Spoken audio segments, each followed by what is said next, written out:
Good afternoon. My name is Susan, and I'm here for Erin Public Library for another episode of Crafting at Home. Today we are going to be making a project that we just call Flowers and Candy. It's a little jar. It makes use of leftover Easter candy and just a couple of silk flowers with a little ribbon for adornment there. So I'll start with the supplies that we're going to be using today.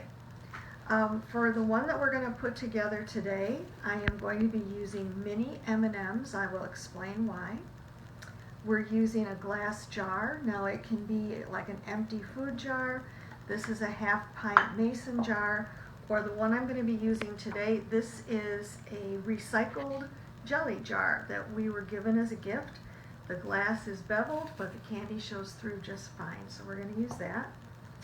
We will be using ribbon. The M&Ms, as I mentioned before. This is a 3-inch piece of the cardboard tube that comes inside of paper towels. I will explain a little bit more about it later. And we're going to be using some silk flowers to make a different bouquet to go in here. So I'm going to go ahead and get started. Like I said, this is a 3-inch piece of the inside of a paper towel roll. And I left a little bit of the white paper on here because when I made the original jar, there were spots where I could see the brown part of the cardboard roll, and I didn't care for that. I also put this inside of a sandwich bag. I just cut off the Ziploc part and I put it on here, and I'm just going to stuff that in there.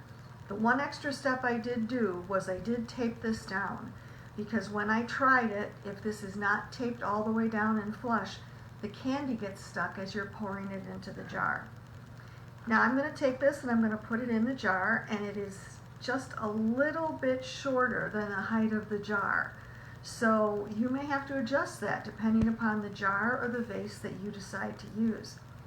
Now, in some of the clips that I saw on Pinterest, and by the way, I want to thank all the crafters on Pinterest because that's where my ideas come from. They said that they put a couple rocks down in here to hold it in place. I'm not going to do that. In the couple that I've made, it stays fine once you start putting the candy in. So this is just going to rest on the bottom of the jar, and I am going to use a small 3-ounce paper cup in order to slip the candy in between the wall of the glass and that cardboard tube. Now, I chose to use the mini M&Ms this time because when I went to do this jar, I used full-size jelly beans, and the jar is quite small, so getting those jelly beans in place was pretty hard. What I wanted to do was I wanted to try something smaller. I happen to have the mini M&Ms in the house because we're going to make cookies. So I thought I would give this a try, and I'm telling you that this works much better. Now, if you are using a larger jar, or if you're going to use a vase, there are all kinds of candies that you could use. You can use full-size M&Ms, you can use Skittles, you could use jelly beans, not necessarily the Easter-colored ones. But when you have a confined space like this, those larger candies just don't fit very well. Every once in a while, I just give it a little shake to get things down in place. That's another reason why I don't like having the tube stuck to the bottom, because by moving it just a little, I can get those candies into place where I want them to be. We're going to add a little bit more. The other thing is I don't want to use a knife or a skewer to try and push the candy in place because I don't want it to break. And it doesn't take much to break the outside edge of an M&M. So I'm just going to keep shaking the jar around till I get what I want. I am going to fill this up to the top of the cardboard roll.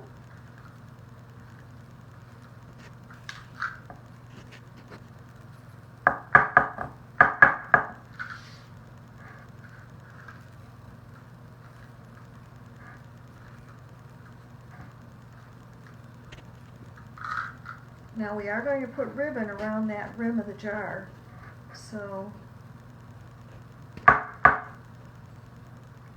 any little blank spaces will get filled in.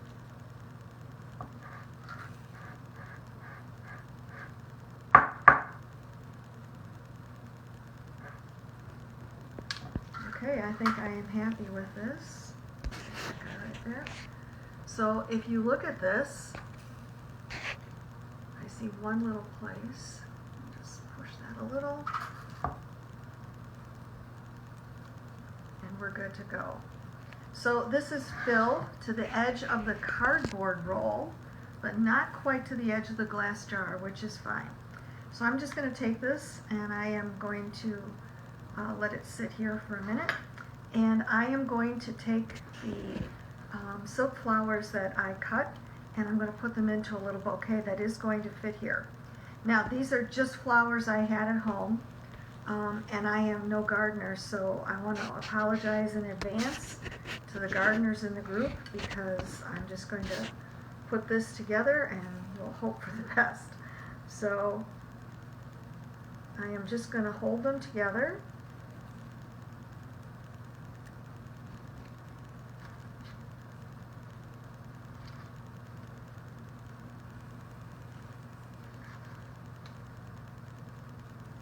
I did originally cut these at 3 inches, and if you will remember, 3 inches was the size of the cardboard tube. On some of them I left the leaves, on some of them I took the leaves off.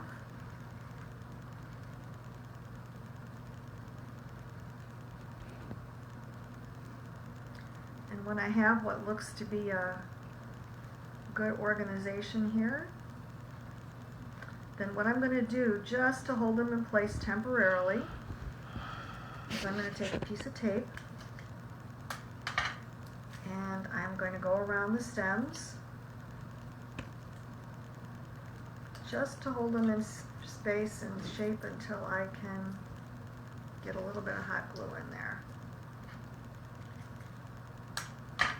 I thought about using a rubber band, but I figured that would take longer than just grabbing a piece of tape.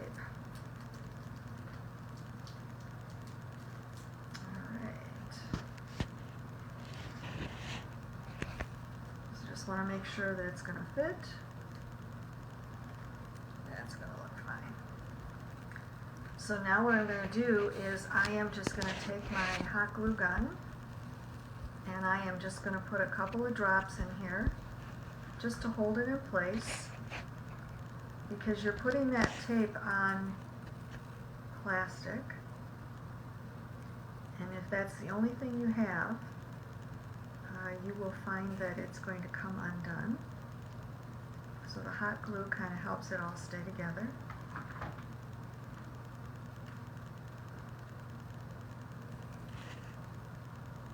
And I'm just going to let this sit here to dry. One little guy didn't want to stay.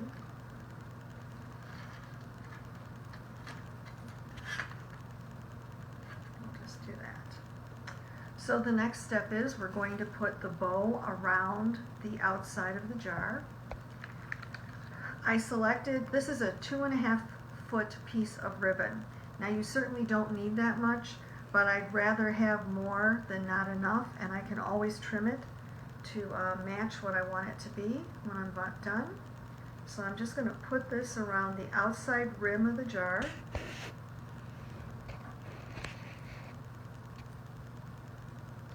This is a little hard because the jar doesn't have a lip on it. In this mason jar there was a lip and there was something to catch the ribbon. A little bit harder on a straight jar, but this will work. I tried it earlier with a piece of sheer ribbon and it just was not going to stay.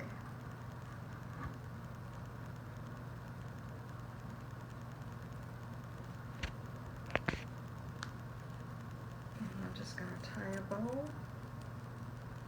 Now you do not have to put a bow on here. You could just as easily take the ribbon, just make a solid collar around the outside, And instead of putting a bow, you could have just hot glued it down, and you could have hot glued a flower here as well. So there are lots of options. You don't have to do a bow. This is not wired ribbon, so it's not going to be quite as good a listener as wired ribbon would be, but that's okay. Kind of twist it until it gets to the position we want it to be. Oops, a piece of candy came out. Alright, so I'm just going to trim the edges a little.